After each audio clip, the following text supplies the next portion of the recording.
Hello and welcome. It is episode number 27 of the Hilarious Humanitarians Podcast. I am Frances Echevarria, licensed marriage and family therapist.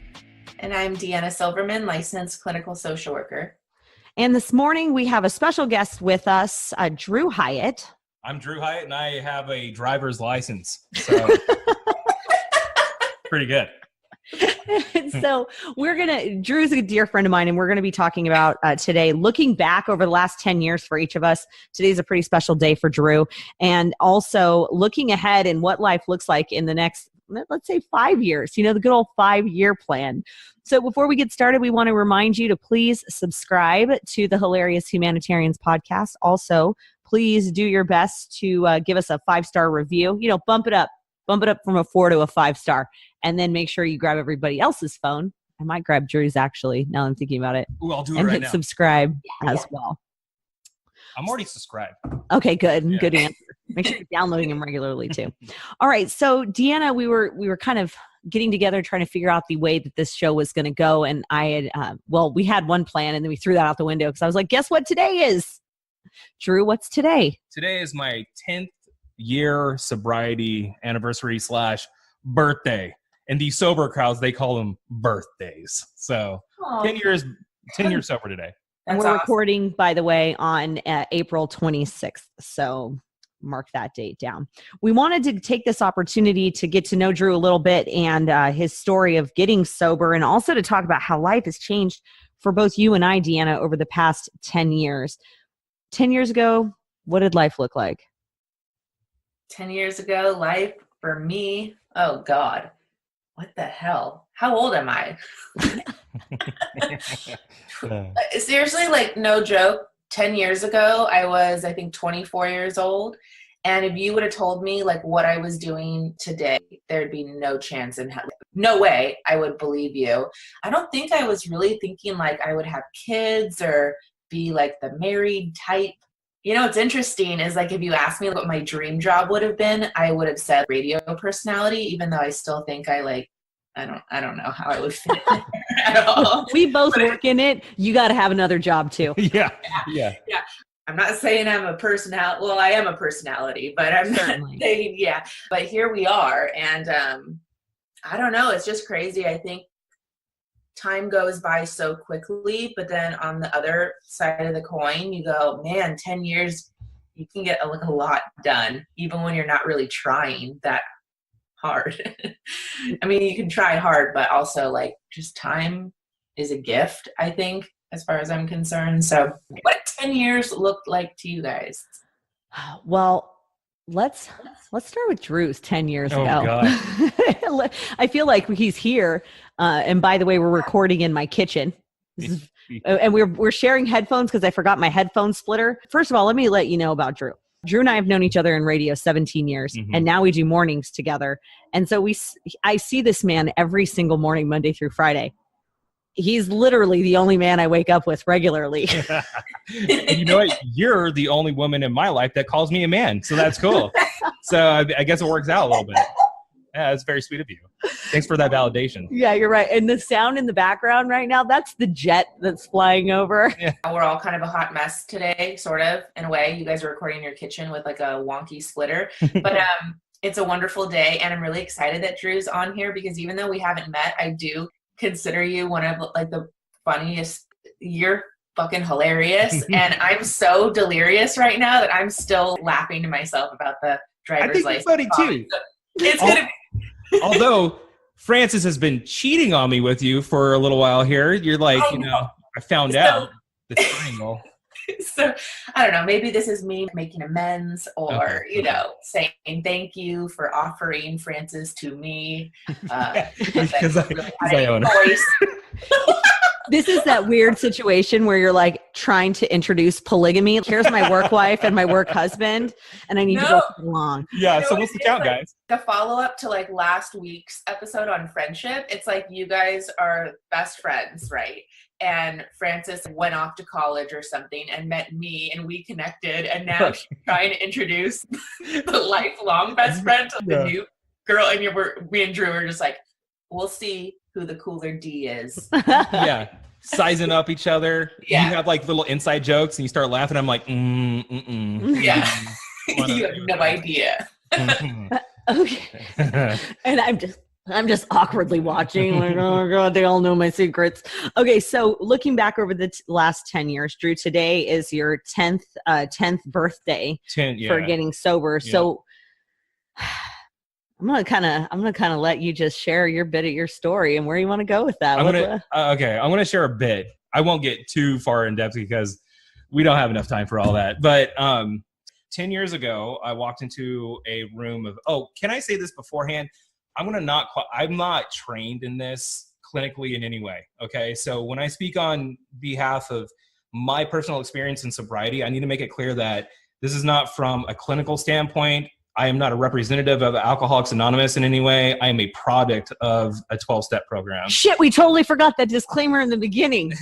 This is a good time. This is not to replace any medical advice. No. This is not therapy. So therefore, you cannot hold us responsible. Please go seek real therapy with people face to face. Right, yeah.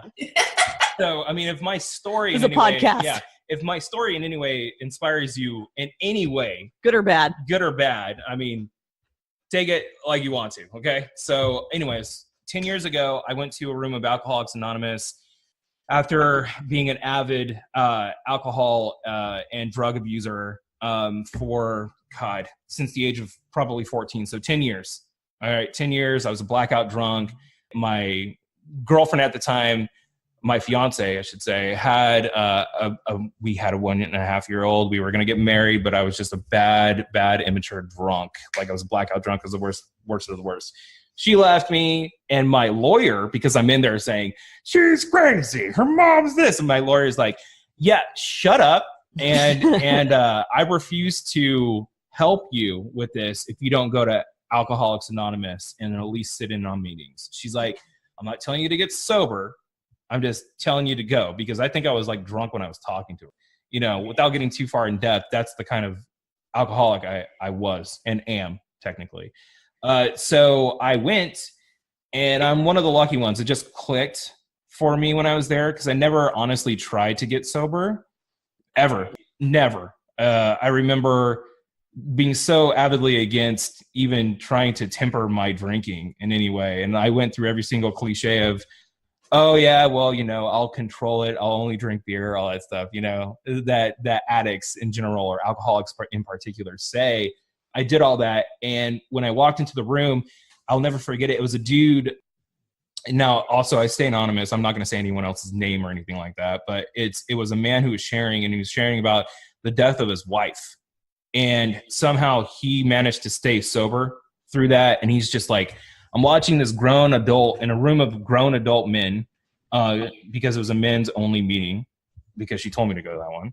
Yeah, because you got to stay away on women. Yeah, you got to stay. No 13 stepping. You know, that's See, that's a little inside AA joke Drew and I have.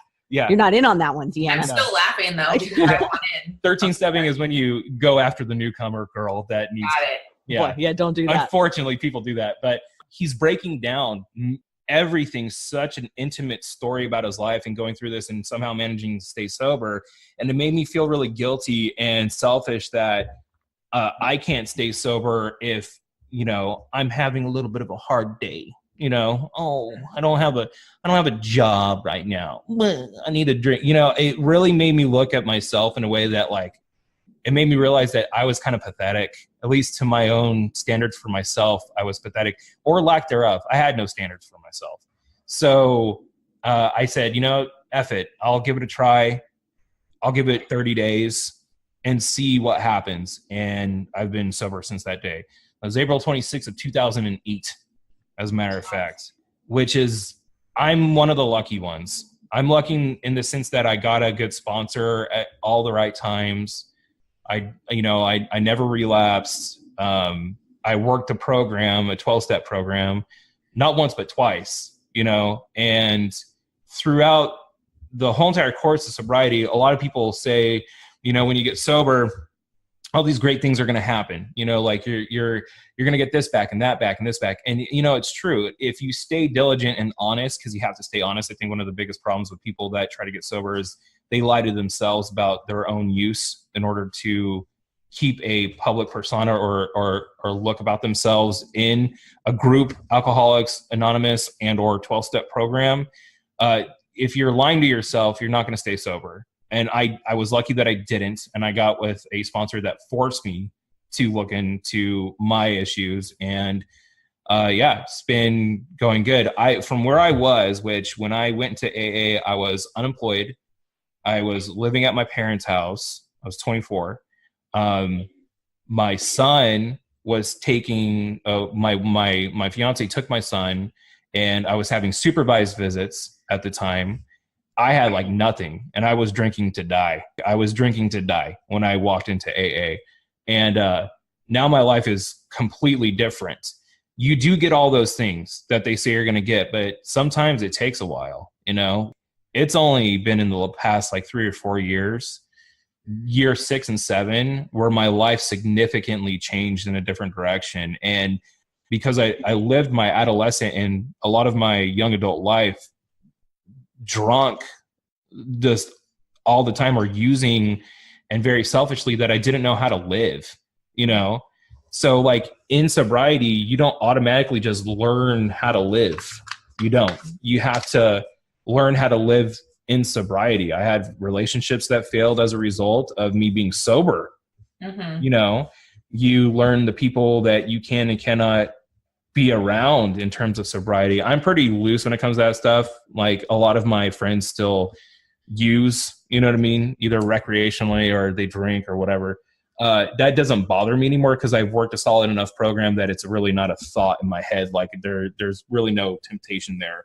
But like I said, I'm one of the lucky ones. Right. And it stuck for me at a very young age. And now what I have is completely insane because I wasn't doing radio at the time. I didn't have a job, nothing. Now I co-host a top-rated morning show locally. With me. With that's the great story. Yeah. I'm associated with her, so, you know, people like me. I meant we get to spend our days together. No. Someone gave me a plaque that said, this is a plaque for being associated with Skippy. So, congratulations.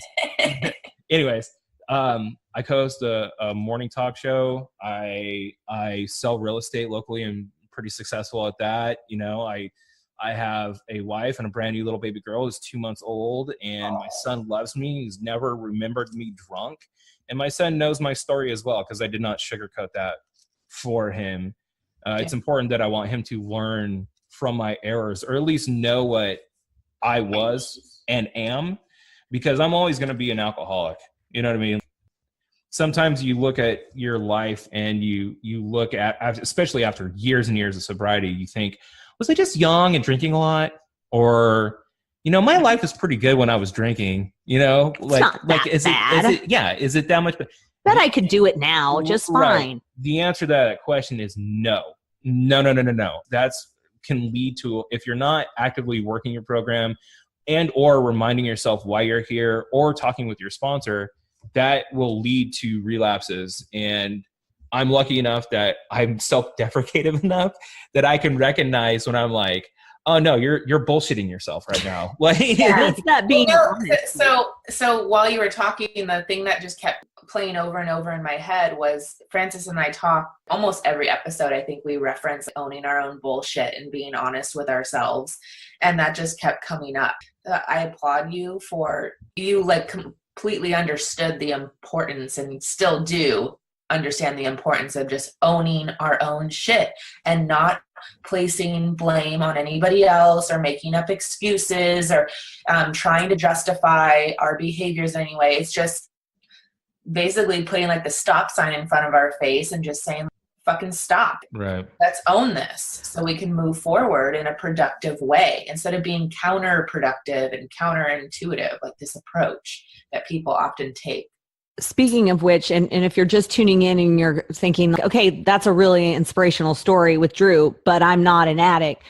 There are a lot of parallels. And the one thing that I have always had so much respect for with people who have gotten sober is that in order to get sober and really live sober, not just a dry drunk, you might have heard that phrase or whatever, where you're still doing all of the behaviors that fuel addiction, you're just not taking the substance.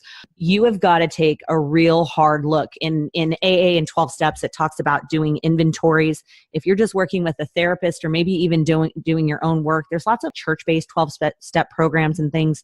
It requires you to get really, really real. And, we want to sugarcoat it and be, these are all my great attributes, but I'm not jealous. I'm not envious. I'm not lazy sometimes. I'm not all of these things. But really, we just have to, it's like getting on the scale after Christmas. You've got to assess the damage. You got to look at the number. Right. And then you got to go a little deeper, because then you got to get your, you go to your annual physical, and then you got to get your blood work done. And you're digging in. And I think that what is amazing is, whether you've dealt with addiction or you're dealing with trauma or something, is that in those moments when you get really, really, really fucking real, you have the opportunity to build it up the right way. And also, when you admit it to someone else, that's the big piece. That's the big piece. Is actually vocalizing your side of all these issues. Now, that is one of the things in Alcoholics Anonymous. And again, let me re-qualify this. I'm not a clinical trained person. I'm not clinically trained in this. One of the only things that I had trouble grasping in the program of AA, and like Francis said, there's a lot of different ways that you can get sober. There's a lot of term therapy. There's other types of programs. I did it through AA. That's just me. Okay. So there's a lot of things, but one of the things that I learned in AA is the absence of choice. A lot of people reference not having choice. I had a choice every single time, and I made my choice every single time. And that's something that if I deferred my alcoholic behaviors and my use and my treatment of other people by, well, it's because I'm this and I lost the choice of being a human being, then I would have never gotten sober. Right. I had to look back and say, no. You were the asshole. You were the asshole in this instance, no one else. And I don't believe in that deferment. Now, I do understand what they're trying to say, is that when you're very, very deep in addiction, sometimes you lose the choice in terms of dependency, either mental or physical. That is a thing. Right, because addiction is a chronic brain disease. Right. So we're not discounting that. I'm not discounting that. I'm just saying that I know that I actively knew my problem the whole time. I actively knew what my problem was, and I actively participated in it the whole time. And that's probably the biggest thing that I had to get over. I spit on my pregnant fiance when she was 9 months pregnant and called her a whore and told her to leave my house when she didn't do anything, when she wanted to take my beer away. Right. It's stuff like that I did, that if I tried to say, well, it's just because I was drunk, it cheapens the work I'm trying to currently do in my life, in my opinion. And that's one of the things that I had to kind of conquer through Alcoholics Anonymous. It's those things, it's those little stories, those little things that I did that were so heinous and terrible, that when you make a fearless moral inventory of your life, and you really are true with yourself, and you admit it to someone else, it allows you to not run away from it anymore, because it's out there. Right. It's like holding yourself accountable.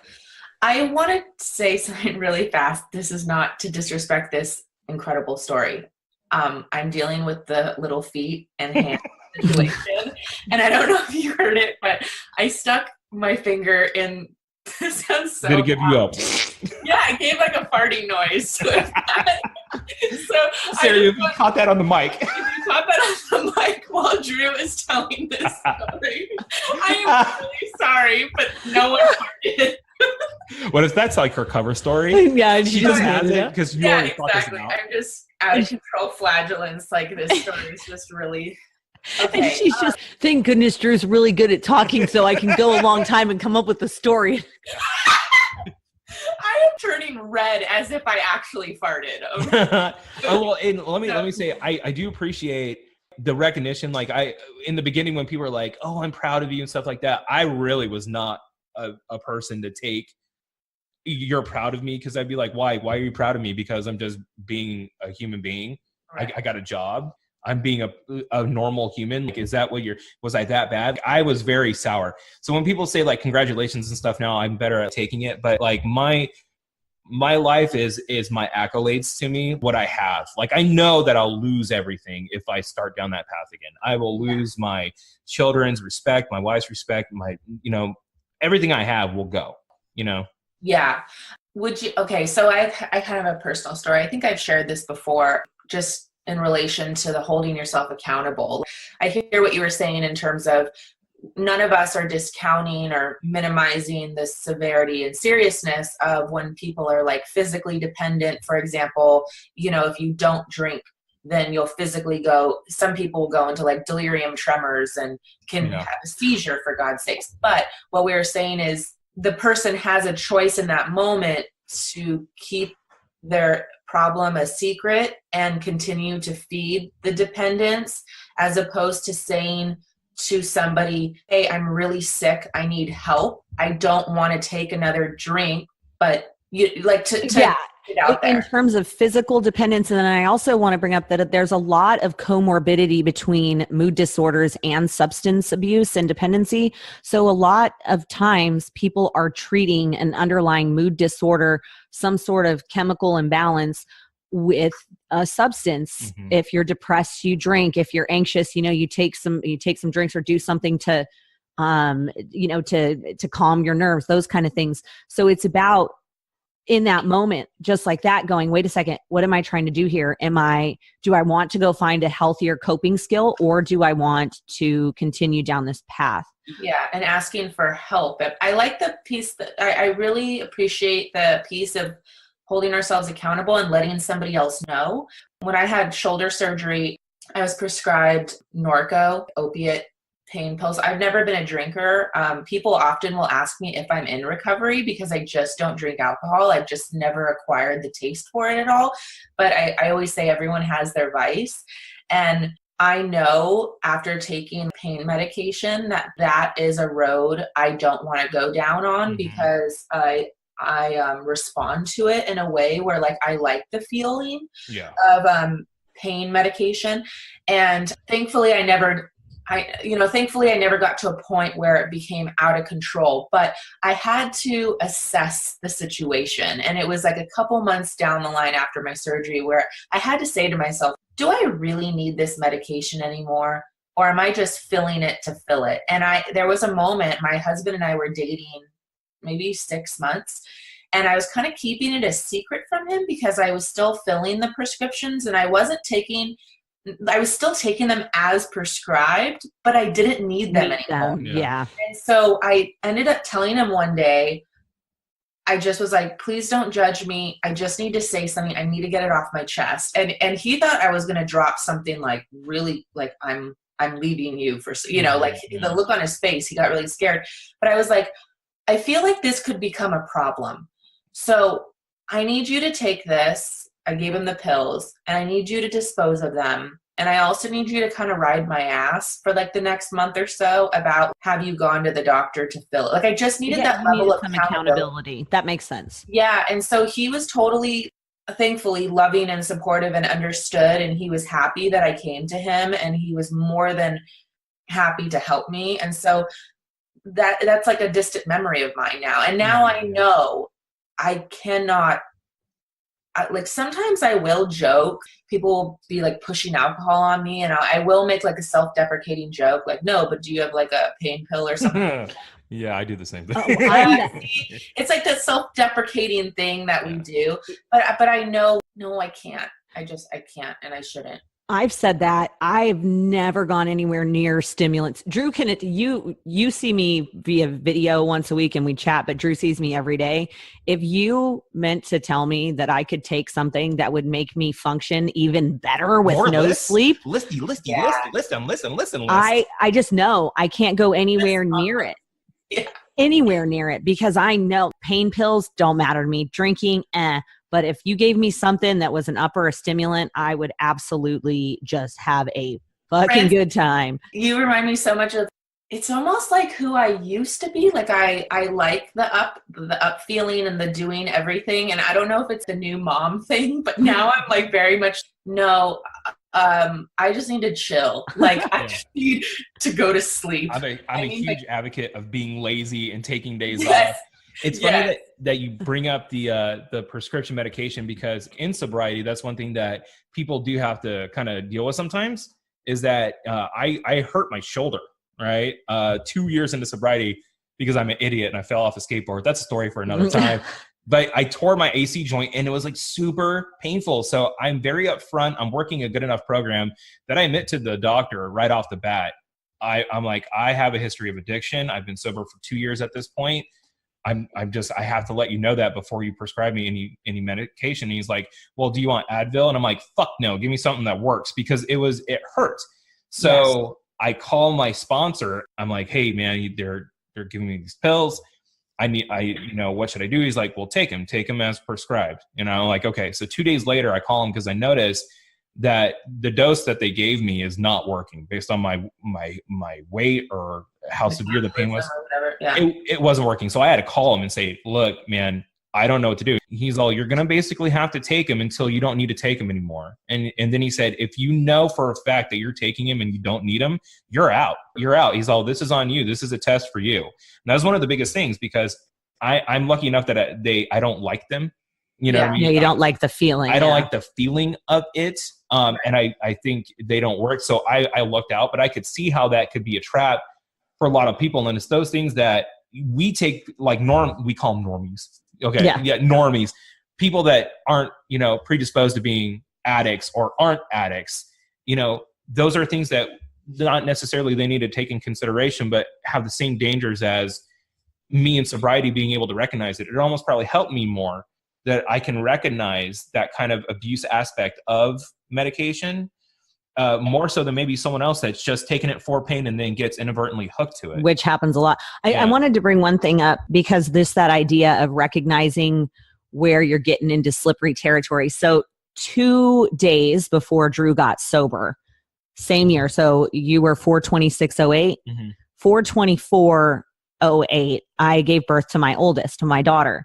And that's significant for me, because for several years leading up to the birth of my daughter, I had a raging eating disorder. Bulimic. It started with, I had lost weight, was really good at it, and I was doing it through like a regular program or whatever, but I got too restrictive, and then I couldn't maintain the weight loss the way that I was supposed to in my head. And it went from really bad to really worse. But the point being, and I got treatment and I realized there's some underlying issues, depression, anxiety, all that stuff, trauma, whatever.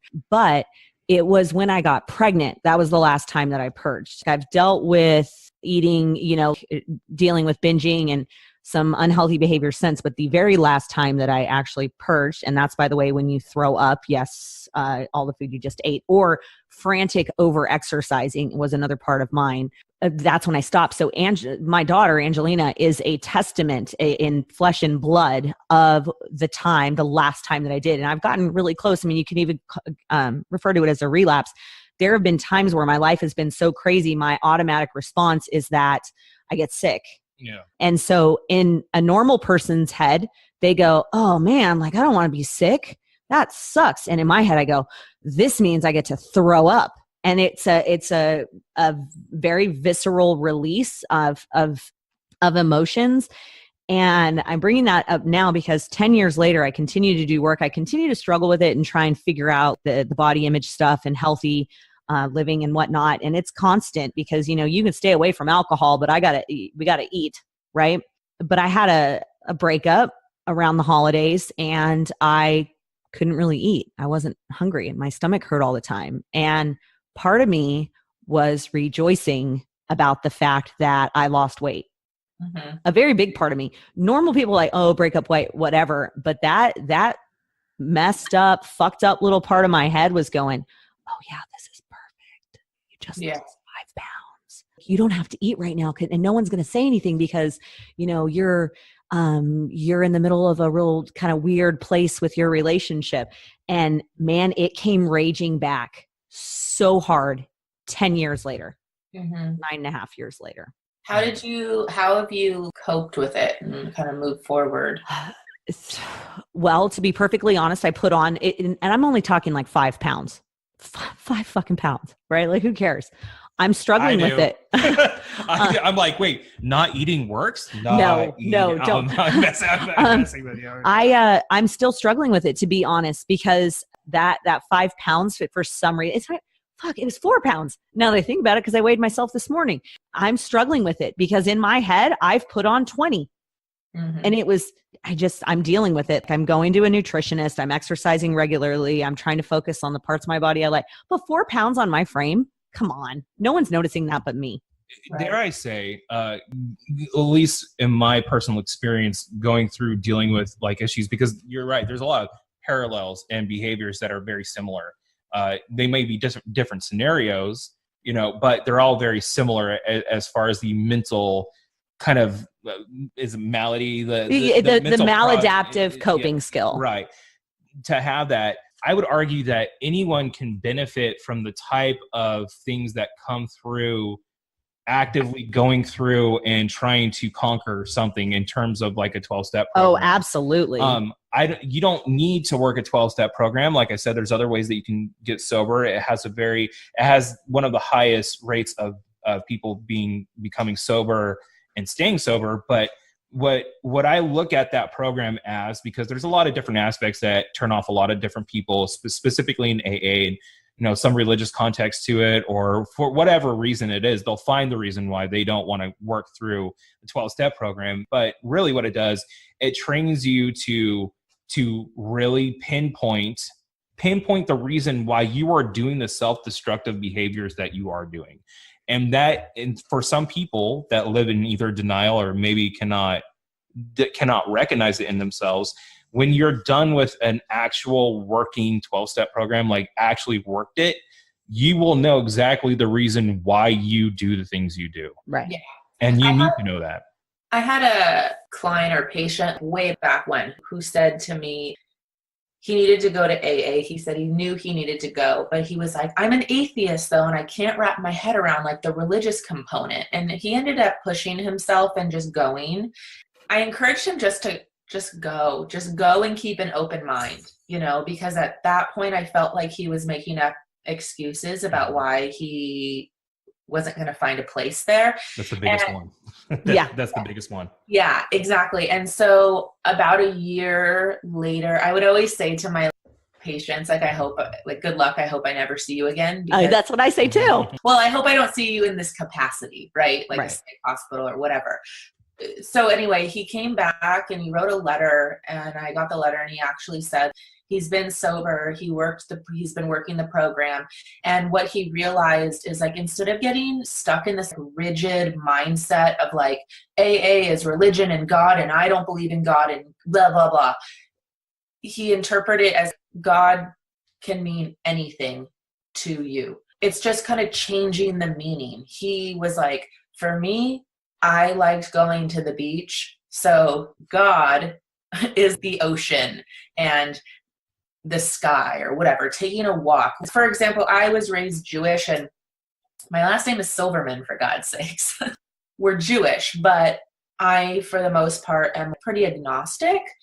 But like if somebody sat there and talked to me about what religion feels like, or if something could be helpful to me, but it was feeling grounded in religion, I wouldn't walk away from it. I would just for what it's worth and just reframe it so it works for me. Right. A lot of people do, and I will give credit to the train of thought in which goes into their being put off by those aspects of it. I remind people that this is a program that was developed in like the early 1900s. It was a different society. Like society was completely different back then. What was and was not acceptable or inclusive or whatever. Just like what you said, I say that when people bring up the religious tones, quote, end quote, of Alcoholics Anonymous, I say that they're actively finding a reason why they don't want to get sober. Yes. You're actively, you can look past that. There's a chapter to the agnostic in the big book. There is a ton of atheists that I personally know, atheists that are completely successful in the program. Right. And it's not even a deferment factor. It's not even saying, well, God means this to me. It's just, they just work the program. They just work the program. Just work the program. And they found a sponsor that believes the same way that they do. Yeah. And and they were able to do it. That room is open to anybody. And if it's not God talk, it's, well, I am a God talk, and they say agnostic sometimes in there, or they make us pray, and like they don't. It's just an act of camaraderie. You can stand up at a AA meeting and not say a single word. You don't need to hold anyone's hand. You don't need to say any prayers. You can sit there, listen, work with your sponsor, and be completely 100% successful. In college, in my substance abuse class, my teacher wanted us to go to an AA, and whether you were dealing with drinking or having a drinking issue or not. I didn't, but she was like, I still want you to go. I still want you to go to just experience it. So like, I've been to a few AA meetings, probably like 10. And hopefully they were good ones and not bummers. and you know what? This is kind of bringing me to my next point. Some of them were great, and some of them weren't so great. Yeah. But that's fucking life. Right. Yeah. Like, welcome to life. There's some things that are wonderful and some things that fucking suck. And they're supposed to be the same exact model, but some just don't work and some do. So I would also have patients or clients. I say patients because I worked in the hospital, and then clients aren't outpatient, but I would have people say, I went to one and it just triggered me, and they just were talking about their like good old days of drinking and yada, yada, yada. And I'm like, okay, there are literally hundreds, thousands of these meetings. Try another one. And going back to what you said about the camaraderie, that's exactly how I felt. I walked in there, no judgment. I told them why I was there for a class. And I'm like, I don't even drink alcohol, but I really appreciate you letting me sit in and for this class or whatever. And it was weird. It was almost like I missed going after I stopped going, because this particular group of people were just so, I loved it. I just love people who can own their own shit and just realize, man, life can be really hard, but they were working the program. They wanted better for themselves and each other, and they were just there to support each other in doing so. So one of the things that I appreciate and I tell clients about all the time is think about, is there anywhere in the world you could walk in and be like, here is the ugliest parts of me, accept me anyway. And then be invited to lunch when you leave. and then also here's something that was really small that I made my way through and people genuinely applaud it. And so if you're listening and going, but wait a second, I'm not in recovery, this isn't an issue. What we encourage you to do is take away from this is that there are groups of people. You can create those groups of friends. We did a whole podcast last week on the topic of building healthy relationships. You can create these relationships where you can go in with your darkness, and they will take that along with your light. And I think that that's important to keep in mind, whether you're looking for a recovery group, there are group therapy things, there are online forums, and you can cultivate that with your own friendships. I had one more question. Okay. Drew, going back to what you were saying about you being really open with your son, if you feel comfortable sharing, I'm curious around what age he was when you talked to him about it. Has this been ongoing, and what has his response been? Because I know there's a lot of people that listen to us that deal with similar issues, and the one thing I get all the time is, how do I talk to my kids about this? And it could be anything. It's just this like fear of talking to our kids, but we always, as clinicians, we're always like, honesty is the best policy, but obviously in like an appropriate fashion. It's kind of difficult because my son, he like super idolizes kind of what I do to a certain degree, because, you know, I'm the cool dad with the tattoos and I work in radio and like I drive this nice car, you know, and I have to remind him who I was, and I've been reminding him who I am at my core. Yeah. At least when I was sick, starting around the age of 4 or 5. I mean, I would straight up tell him, your dad was a bad person. I was, and, you know, a lot of people will say, and you know what, being an addict does not inherently make you a bad person. I'm not saying that. I did bad things. Yeah, thank you. I was going to correct you. Yeah. You had bad behaviors. You were never a bad person. But at the same time, I kind of have to like break it down like that for him, to let him know that I did not treat your mother right, son. And I've been 100% honest with him the whole time, to know that the reason why his mom and I are not together raising him is because of my behaviors, my things that I did. And it was important for him to know that, because if he didn't and he thought that like, oh, look, you have this life and it's all great, and I'm not a part of it, and that, like he needs to know that there are repercussions to your actions. And that's one of the things that I never really gave credence to when I was out there using. I never really thought about the consequences of my actions, and my life is pretty good now. And that's what he's seen for the past 3-4 years. So I need to bring it back sometimes, remind him the reason why I'm here is because of what I did to fix this problem. Right. And if I didn't fix this problem and continue to do what I was doing then, I would either be in jail or dead. I think the important part too is to address these issues with your kids, period. Yeah. Whether it's addiction, anxiety, depression, being open and appropriate with your boundaries too, because they don't need to turn into your little counselors. That's the other part. But the other piece of the puzzle too is that these things can be hereditary and they need to be aware. Mm-hmm. So if a kid has 2 parents with addiction history, they should probably know that getting into that, they could have a higher probability of dealing with substance use. And to disorders. quickly buttress off what you're saying, kids can handle more than you give them credit for. You know, there is age appropriate things, obviously, but children can handle more than what a lot of people assume that they can handle. When I tell my son that, he's like, oh, okay, I get it. Yeah. Actually, sometimes they don't even need really crazy examples and explanations. Right. One thing I want to touch on before we're wrapping this up today, and thank you for listening to Drew's story and our kind of input on it for you listening out there. He mentioned that he's 10 years sober today, but all the good things didn't happen right when he got sober. It was this slow buildup, and then it's like a cascade effect. Yeah. And then an activity I like to do, and Deanna, I'm going to do this super quick, and think of an 18 hole round of golf. And if I told you every time you're going to get holes in one, like every time, and you're going to double your money, but you're only going to start with 10 cents.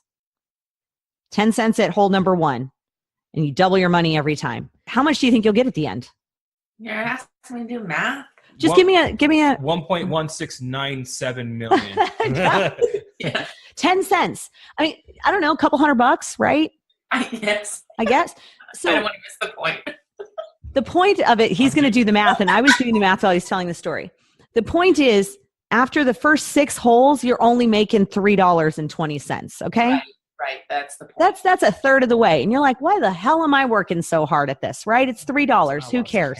Okay. The magic happens though. And the payoff, what Drew's talking about, where you're doing all the right things, and they all start falling together. Okay. You start with 10 cents at hole number 1. By hole number 10, you're at $51. Okay. Mm-hmm. Then the next one, it's over 100. And then the next one, it's over 200.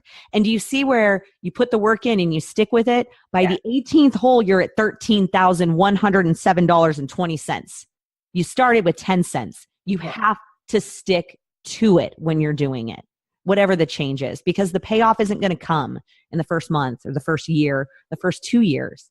Yeah. And if the payoff is the only thing that you're focusing on, it may not happen at all. You have to, at least for me, I mean, I had to focus on where I was going to go day by day. Right. You know what I mean? It's just like, if you keep on this straight and narrow path, it will eventually happen. But I can't say, well, but I want a new car. You know what I mean? You can, but it's like, that wasn't my driving force. Like me staying alive and being a good husband. The way I look at it though, is I do this just to show, because sometimes when people attach money, they go, oh, wait a second. I get it. But along the way, if you look at this, I always fuck it up if it's a metaphor or analogy. Along the way is, I'm waking up in the morning and I feel good about myself. I'm not hungover. Hey, guess what? I don't have supervised visits anymore with my kid. You know, if your goal is to go back to school, man, like this is the semester I graduate, or my first, you know, and you build up and you build up and you build up. And then somewhere you get to a life where maybe it's not perfect. Maybe you don't have the perfect car and the perfect wife or husband and 2.3 kids and a dog, but you're fucking happy. Mm-hmm. And that's the payoff. Right. So yeah, that's my little mathing for today. The math gave me anxiety. I lost count after like number 7. I was like, oh, I give up. So as we look past, so we've talked about the last 10 years, and for all of us, it's been quite a journey. I want to propose one thing, and this actually came up on a date. Oh, Was it a healthy date? This was a healthy date, but they actually came from a poor date. But anyway, we think about 5-year plans sometimes, and we think about it in terms of what we want to do, maybe work-wise. But I propose that we have a 5-year plan in terms of our own personal growth. Now, if on that list you do want to have a new car or a new house, fine. But the things you want to achieve so that you're constantly moving forward. Does that make sense? So, for instance, I'm going to put you on the spot here, Drew. Okay. Give me something that's on your 5-year plan. For me, like, planning has never really worked out because I'm not the list person. You are. You got that. I'm the list person, but I've already got something for your list if you can't answer this question. Well, no, I can't. No, look, you're very systematic, and you're. I know where I want to be, like, in an area. That's like fine, radius. but at least it's an area. Yeah, I know where I want to be in 5 years. I just want to be happy, have a healthy children, okay, and be comfortable financially. Okay, that is my goal. If I am not sick and my kids are healthy and I'm comfortably financially, that's all I care about. Okay, that's all I care about. Deanna, I'm just gonna jump on the Drew train because that's exactly how I feel. Like in 5 years from now, I don't know, becoming a mom, everything has changed for me. And all I care about really is the health of my family, myself. You know, obviously there's this podcast and professional stuff that I want to continue to work on. I think continuing to like network with people is so important, and just maintaining good relationships and cultivating new relationships and just remaining open to life. But primarily just being healthy and happy and making sure that my family's emotional needs are met. So the trick question here then, and the reason why I bring it up, what are you trying to do? Oh, he's throwing stuff at Bella because she keeps snoring. Behind the scenes, Drew was trying to very quietly rip paper because my dog is clearly bored with what we're talking about and has been snoring. She's like, you all need therapy. She's like, you know what? Where's the dog review? Because you're fucking boring. Yeah. But the one thing I want to say, though, is by just asking that question, what's important to me in 5 years? And then you just listed off all that stuff. Doesn't it make the stupid little stressors of the day fall away when you're like, oh, wait, I am working towards those things. Those things are happening for me right now. Yes. Kind of, yeah. It's a moment. All right. So as we're wrapping up today, why are you getting off so easy? What? Oh, 5 years. This podcast is going to, cool. This podcast is going to be blowing up. I will hopefully not be pulling all my hair out because my kids will be 15 and 13. So you will be pulling your hair out. And I will have traveled to a few certain spots in the world I want to go see. That's good goals. Yeah, good goals. So as we're wrapping up, we do want to share some listener shout outs. And thank you to all of those who do reviews. I wanted to share this one. It says, entertaining, uplifting, and real. Deanna and Francis talk about mental health, real life, and dealing with everyday issues and sometimes difficult times with humor, wit, empathy, and intelligence. They're a breath of fresh air in an otherwise smoggy, seeming world of dumbed down expression. Thank you, ladies. You make my week. And as a health professional, I appreciate your mission. Where was that? I missed that one. Dude, there's hundreds of reviews. Wait, was that on iTunes? It was so great on the podcast. Wow, they're on it. They Is are this live streaming right now? Yeah, so if you go ahead and subscribe and rate our podcast, we would absolutely love it. You can find it on all the podcasting places. To wrap up, we have a feel-good story, Deanna. I hope you have tissue. Oh, God. I'm already deprived and right in the feels. I have to go through all of my text messages I sent to Deanna. While you're doing that, I want to share one. I saw a review that I really appreciated. It says, my new favorite podcast. I love these ladies. They are the realest of real. I'm literally laughing my ass off and shouting, yes, during work. So sad that I'm finally caught up on the binging and have to wait for each episode to drop. Absolutely love it. Keep it coming, ladies. And another review that says, Drew's awesome. What? 27 stars. Two? Yeah. Just in that 30 seconds. 27 out of 5? Man, that's pretty good. Drew. So some feel-good news to wrap it up. The headline reads, 13 truckers came together to save a suicidal man. On an early Tuesday morning, there was a man above Interstate 696 who was threatening to jump after 1 a.m. Michigan State Police began flagging down passing semi-trucks and organizing them into a row beneath the bridge in order to shorten the distance that the man would fall if he were to jump. And, that just gave me chills because there's a photo of it, of all of these trucks that the MSP Metro Detroit put on their Twitter. And like, is that giving you the chills too? Yeah, you're not gonna bait me into crying right now. Okay, that's not cool, man. I got things I gotta do when I leave. Cool, not cool. The article says, in an understated act of heroism that took place while most of America was sleeping, luckily the moment was captured on camera. What was the outcome? Because I keep seeing this story everywhere, and it did move me, but then my brain also wanted to know the outcome. I'm assuming the outcome. Well, in this case, it doesn't appear that he died, but it did raise awareness to this, and I just thought, like, what a great way of thinking outside the box. Yeah, for sure. I had to coordinate people to actually do that and come together. Yeah. And such a great way too that it didn't take a whole lot of effort. Maybe these guys were on a schedule. I know a lot of truckers are very much so, but they stopped to recognize the worth in a human being that was really struggling. So remember, there are national suicide prevention lifelines that are available. 1-800-273-8255 is the number listed in this article. So as we wrap up, as we mentioned, shameless plug for reviews and also subscriptions. Drew, you're subscribed? Right? I am subscribed. Yeah. And I download too. Yeah. I do. And our contact info is posted up as well. Deanna, thank you for humoring me with my my work husband to meet my work wife. It's my work wife. Drew, thank you for sharing her. Happy 10th birthday, dude. Thank you. Yes, Thank you. Happy 10th birthday. Now, I started using when I was 13, so I'm emotionally 23 right now. I'm very, very excited. Keep that in mind with severe substance use. Emotionally, I'm 23. I'm 34, but I'm really 23. It is chronological developmental ages are different. Yeah, that's a whole nother topic. All right. Thanks for listening. We'll be back next week. Bye, guys.